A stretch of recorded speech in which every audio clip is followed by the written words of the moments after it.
I found the holocron in a forgotten archive beneath the Imperial Palace,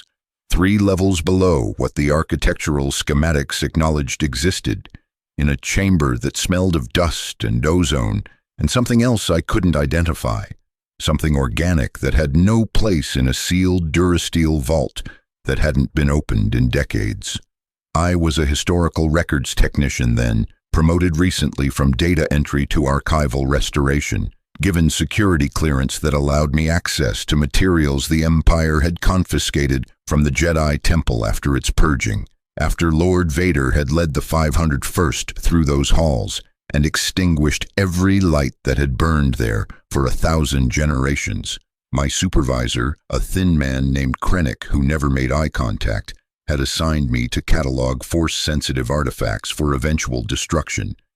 explaining in his flat voice that these objects represented dangerous superstition that had no place in the rational order the Emperor was constructing, that my duty was documentation before disposal, nothing more, nothing less. The holocron was small, smaller than my fist, its surface etched with geometric patterns that seemed to shift when I wasn't looking directly at them, blue-green luminescence pulsing from within like a heartbeat, or perhaps like breathing, slow and deliberate and utterly alien. The documentation tag indicated it had been recovered from a meditation chamber in the temple's deepest levels, sealed in a container marked with warnings in Old Galactic that I couldn't fully translate, but whose tone suggested profound danger, the kind of danger that transcended physical threat and entered territory that rational Imperial thinking claimed didn't exist. I should have logged it immediately, should have followed protocol and submitted it for destruction without examination, but something about the object's presence created a pressure in my mind, a weight that felt almost like curiosity but deeper, more compulsive, as though the holocron itself was expressing interest in me rather than the reverse. I activated it in my quarters after my shift ended, knowing this violated at least 6 security protocols and probably constituted treason under the Imperial regulations regarding Force artifacts, but unable to resist the compulsion that had been building since I'd first touched the object and felt its warmth seep through my gloves into my palms. The activation was simple, just a matter of channeling intention toward the object while touching specific geometric points in sequence, the pattern somehow obvious despite never having been taught, as though the holocron was instructing me in its own operation through means that bypassed normal sensory channels.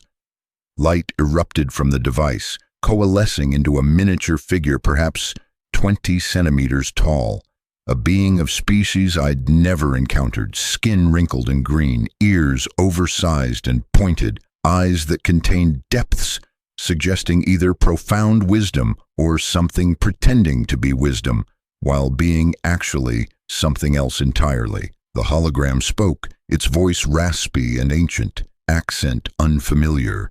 syntax inverted in ways that suggested either the recording's age or the speaker's alien neurology processing galactic basic through linguistic structures never designed for it.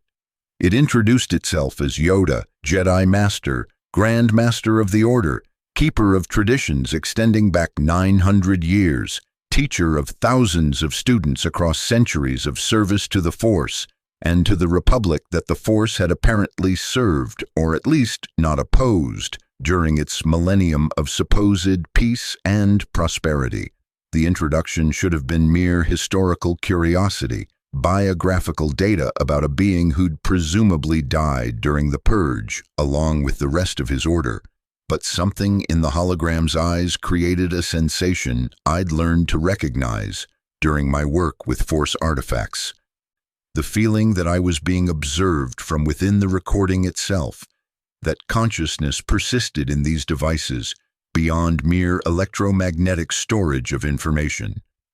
The holocron's primary content was teaching, lessons about the Force and its nature, about the relationship between individual consciousness and the cosmic energy that supposedly connected all living things. about techniques for manipulating this energy through meditation and discipline and surrender to something the hologram called the will of the Force, as though the universe possessed intentions and individuals could align themselves with these intentions through proper training and philosophical orientation.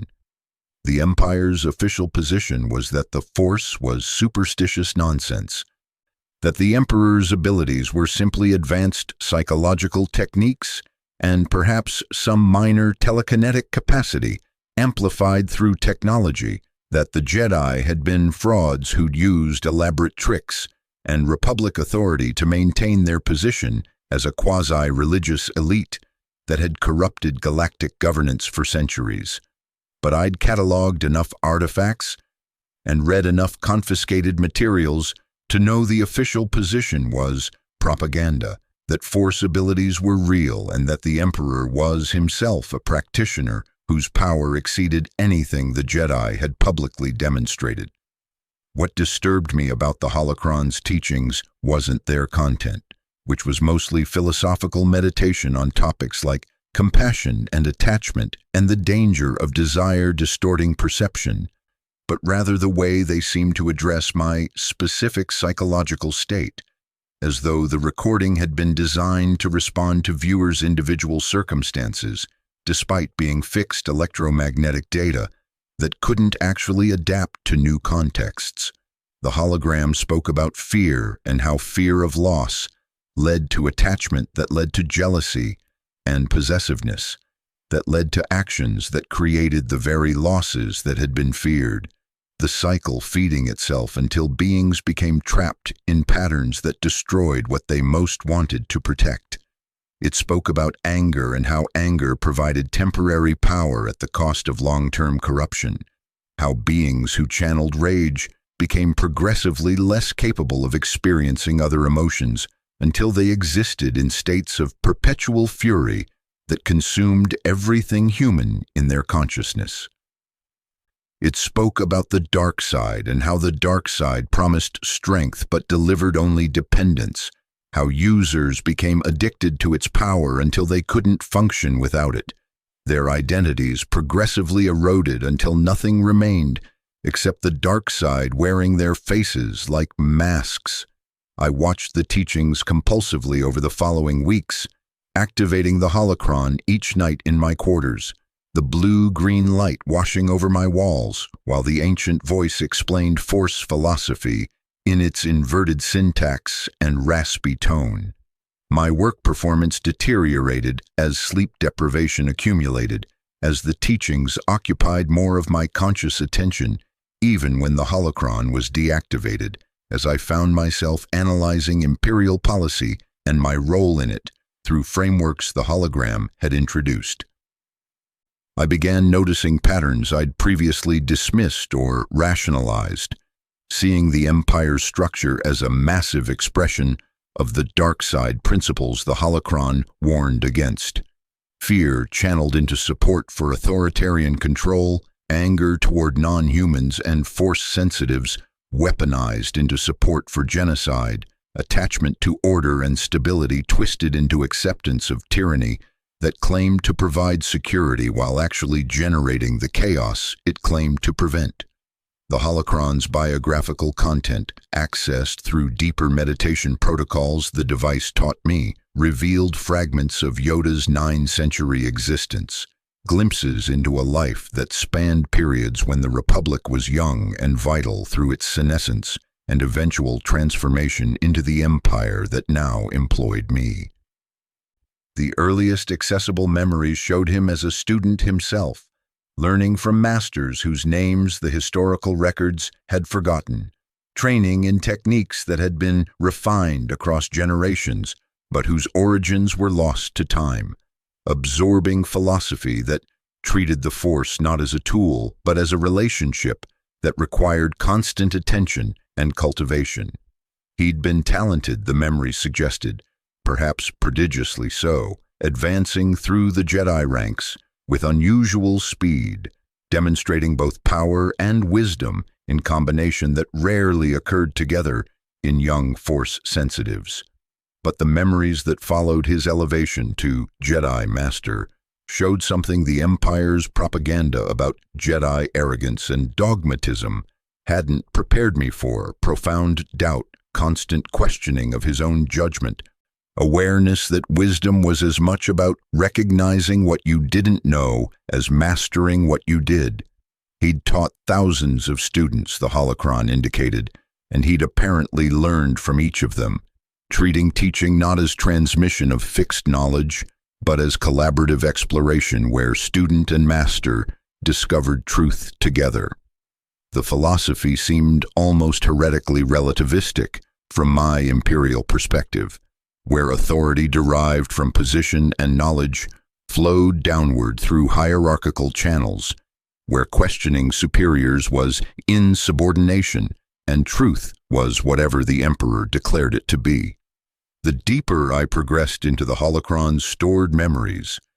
the more I began experiencing what I initially attributed to sleep deprivation but eventually recognized as something else: temporal disorientation, where I'd find myself remembering events I'd never experienced, sensing presences of beings who'd been dead for centuries, hearing voices in languages I'd never studied but somehow comprehended. The imperial medic I consulted diagnosed stress-induced hallucinations and prescribed medication that reduced the intensity but didn't eliminate the experiences, as though consciousness itself had been altered by exposure to the holocron's teachings and couldn't return to its previous configuration regardless of pharmaceutical intervention.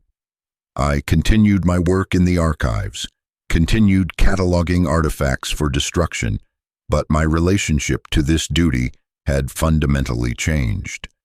transformed from neutral bureaucratic function into something that felt increasingly like participation in cultural genocide that destroyed knowledge whose loss would impoverish the galaxy in ways future generations would never understand because they'd never know what had been eliminated. The holocron showed me Yoda's involvement in the Republic's final decades, his growing awareness that something was corrupting galactic civilization at fundamental levels, that patterns of fear and anger and desperation were intensifying across thousands of systems simultaneously in ways that suggested coordinated manipulation rather than organic social development. He'd sensed the dark side growing, the memories indicated,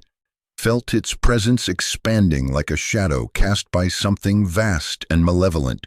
whose source remained hidden despite the Jedi Order's investigations. The memories from this period carried emotional weight that the earlier ones lacked, a sense of helpless awareness watching catastrophe unfold while being unable to prevent it, like standing on a shore watching a tsunami approach and knowing you can't run fast enough to escape.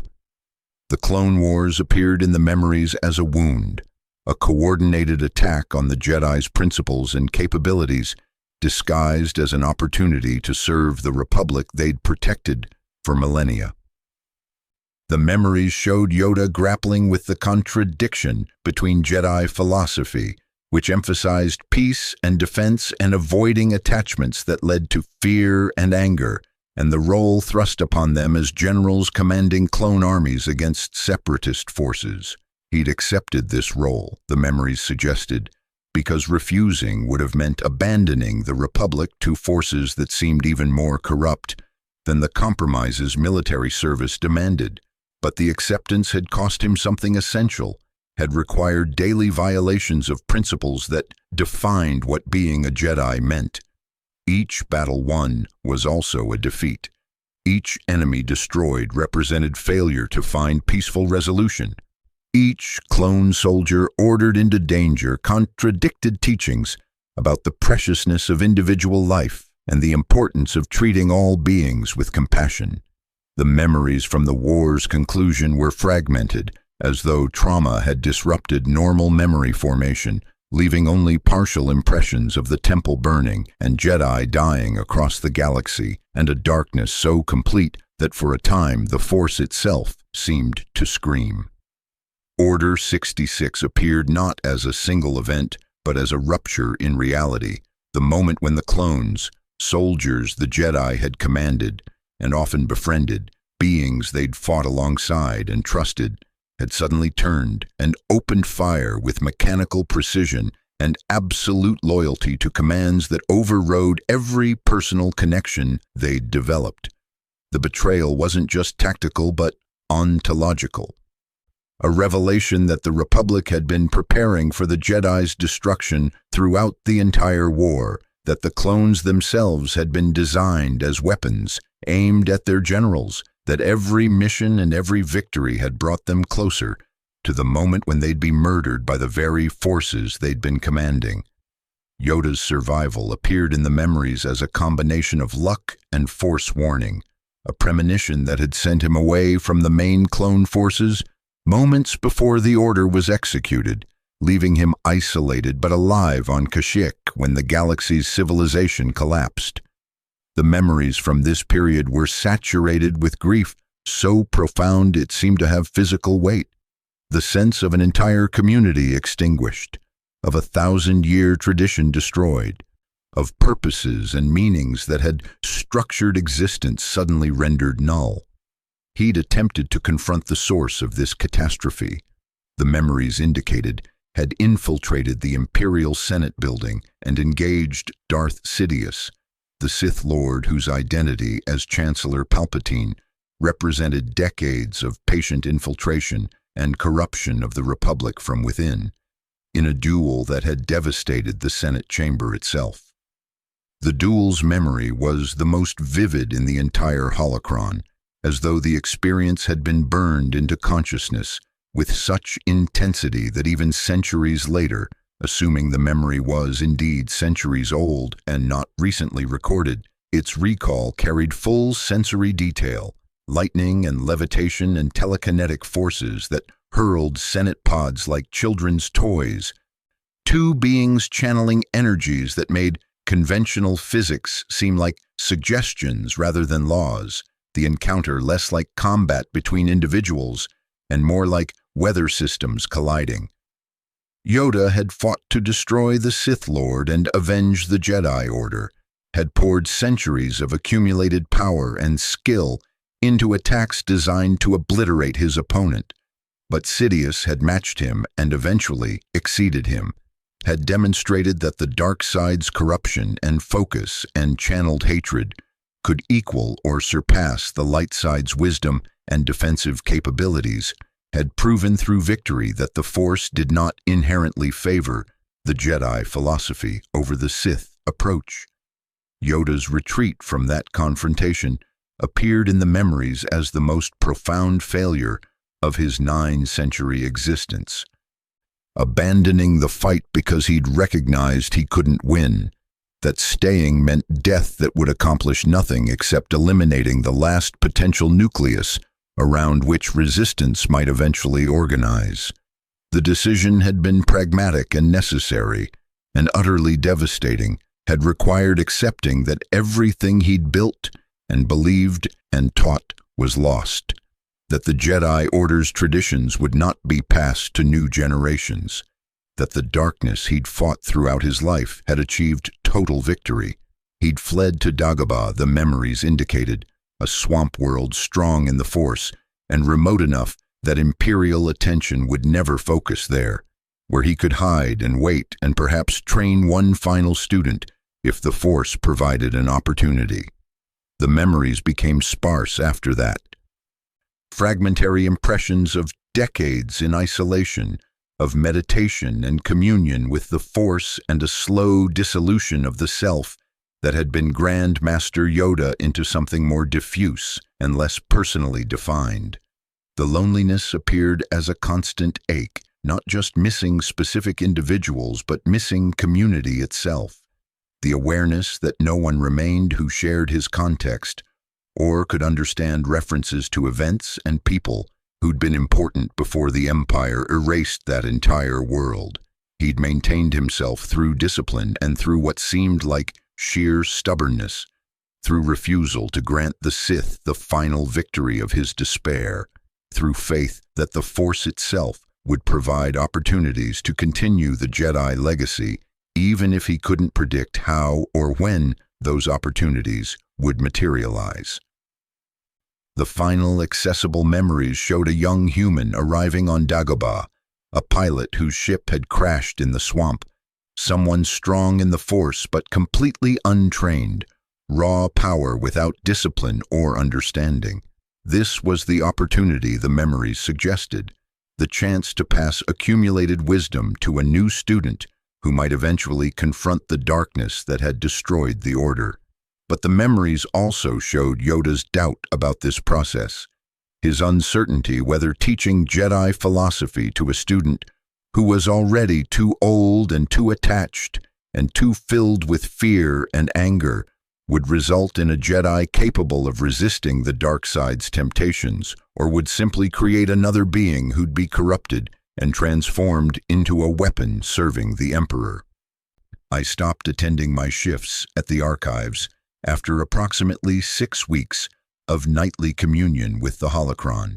my physical presence in my quarters becoming less certain, as though I existed in multiple states simultaneously, or perhaps as though the holocron's teachings had created a kind of quantum superposition where I was both the Imperial technician I'd been and something else that was learning to perceive reality through frameworks the Empire claimed didn't exist. The ISB eventually came for me, 3 officers in gray uniforms who entered my apartment with authorization codes and stunned me before I could respond. My last sight before unconsciousness, the holocron on my desk pulsing with its blue-green luminescence. Somehow untouched by the intruders, despite being the obvious source of whatever corruption they'd come to investigate. I woke in an interrogation chamber, the kind shown in orientation vids to encourage compliance, walls that seemed to absorb sound and light, a single chair in the center under illumination that came from no visible source, the smell of fear and pain and chemicals designed to encourage confession without leaving physical evidence. The interrogator was a woman whose face I couldn't retain in memory even while looking directly at her, as though she existed in a state that prevented normal perception. Her questions focused on the holocron and how I'd activated it and what it had shown me and whether I'd shared its contents with anyone else. I answered honestly because deception seemed pointless when confronting someone whose presence suggested capabilities beyond conventional interrogation, explaining that I'd watched teachings about Force philosophy and had seen memories spanning 9 centuries and had begun experiencing perceptions that might be hallucinations or might be actual expansion of consciousness into territories the Empire claimed were superstition. She listened without visible reaction, her expression neutral or perhaps absent, as though her attention was focused on something other than my words, perhaps on what the ISB called Force interrogation, where they claimed to be able to read thoughts directly from subjects' minds, through techniques adapted from Jedi practices, but stripped of ethical limitations. When I finished, she explained in a voice that seemed to come from somewhere other than her body that the Empire had been monitoring my exposure to the artifact, that the holocron itself was dangerous not because of its information, but because of what she called psychic contamination, the capacity for Force-sensitive objects to alter viewers' consciousness through extended exposure, rewriting neural patterns and replacing Imperial conditioning with patterns that served the object's embedded purposes. She suggested I'd been infected by a construct designed by Master Yoda as a kind of philosophical weapon, a mimetic device that propagated Jedi ideology by corrupting the consciousness of beings who examined it. The explanation made sense from Imperial materialist perspective, treating the Force as simply exotic physics and Force users as beings who could manipulate this physics through meditation and will, treating consciousness itself as a byproduct of neural activity that could be reprogrammed through sufficient application of electromagnetic fields and chemical adjustments. But the explanation didn't match my subjective experience of the holocron's teachings, which had felt less like external contamination and more like remembering something I'd always known but had forgotten, awakening to awareness that had been suppressed through imperial conditioning rather than introducing foreign content. I tried expressing this distinction to the interrogator, but she dismissed it as typical response to successful mimetic infection,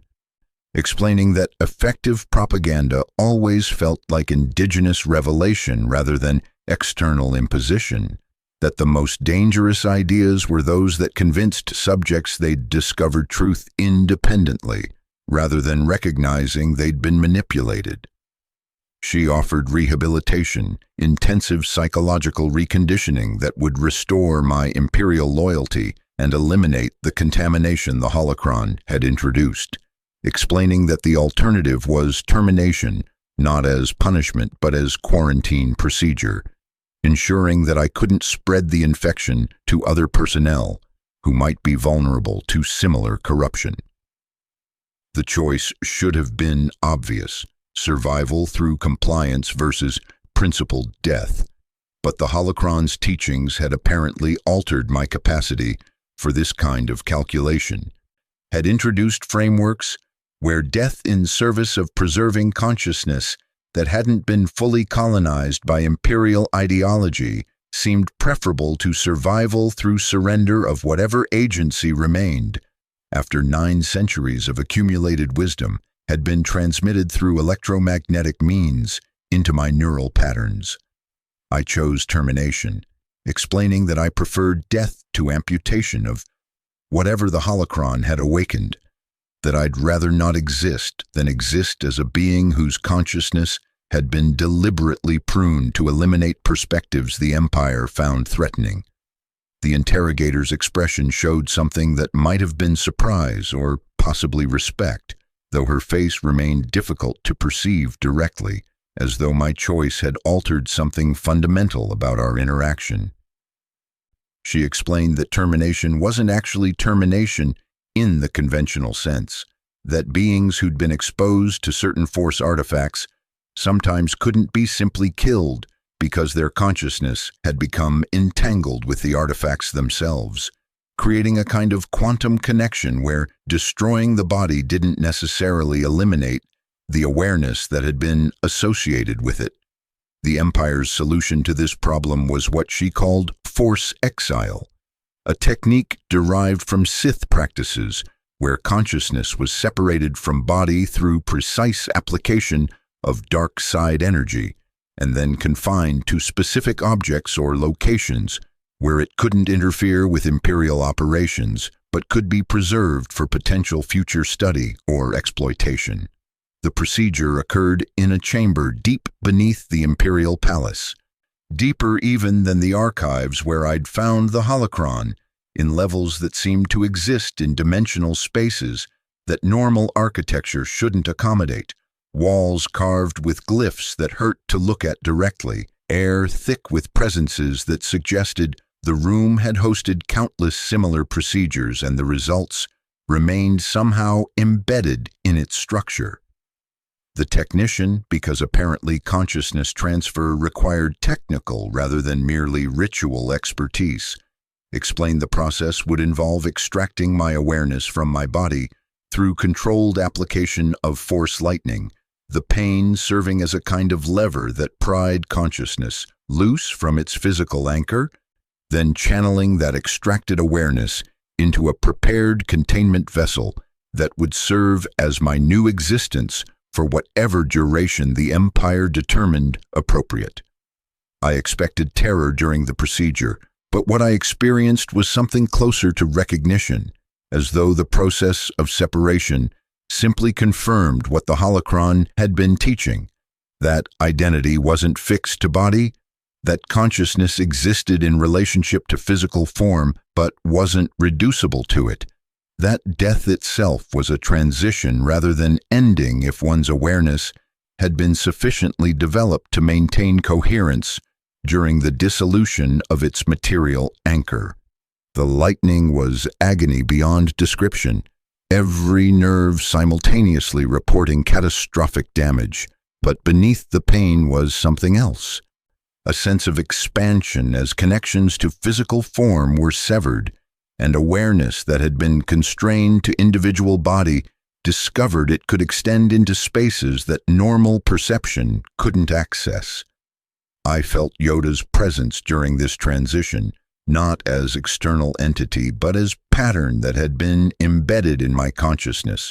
through the holocron's teachings, structure of thought and perception that had been passed from his 9-century existence into mine like a virus, or perhaps like wisdom itself, which might be the same thing. I currently exist in what the technician called a Sith holocron, though the device isn't actually Sith in the conventional sense, but rather a container the Empire has learned to construct through reverse engineering of ancient artifacts, shaped to hold consciousness that's been extracted from its original body and needs somewhere to reside that prevents it from simply dissipating into the Force. My perception of reality is different now, less sequential and more simultaneous, as though I experience all moments of my confined existence at once, rather than progressing through them in linear fashion. I can sense others who examine the holocron that contains me, can feel their consciousness making contact with the recordings and teachings that have been embedded here, can attempt to communicate through means that bypass normal language and enter directly into their subjective experience. The Empire keeps me in deep storage, Kay.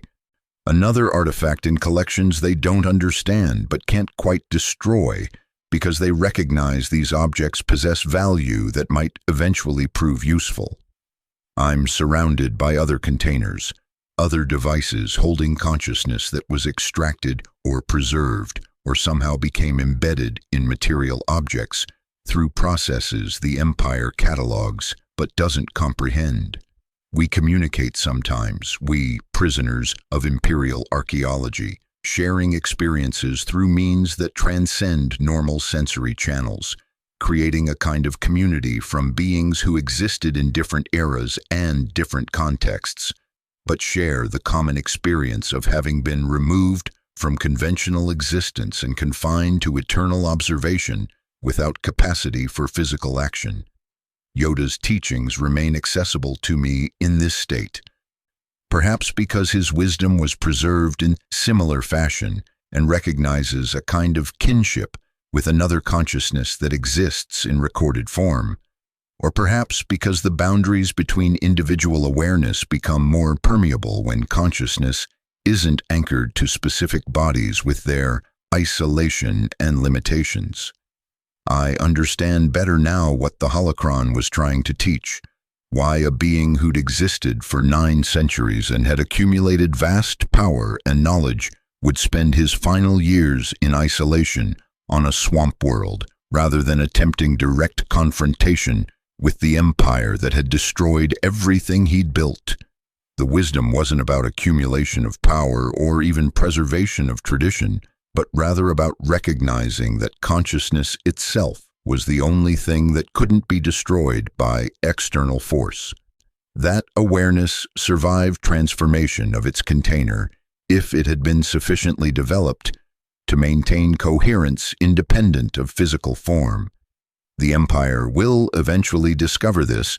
though probably not soon. Their materialism and their focus on power and control making them unable to perceive territories where their framework doesn't apply,